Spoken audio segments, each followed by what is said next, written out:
Mpendwa mtazamaji, karibu tutazame juu ya siku ya pili ndani ya siku tatu kuu za Pasaka ambayo ni Jumamosi Kuu.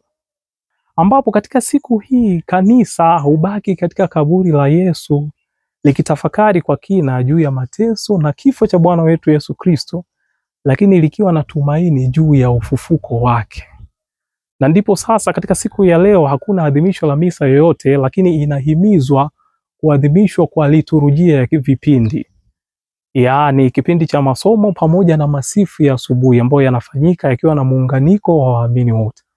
Lakini haya yote yasipowezekana, basi huweza kuandaliwa liturujia ya neno la Mungu na ibada nyingine inayohusu mateso ya Bwana wetu Yesu Kristo.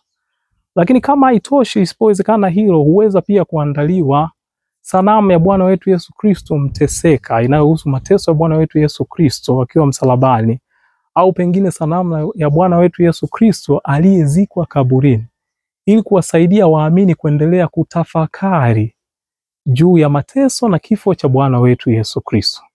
Na hapo tunamaliza siku ya pili ya ndani ya siku tatu kuu za kipindi cha Pasaka.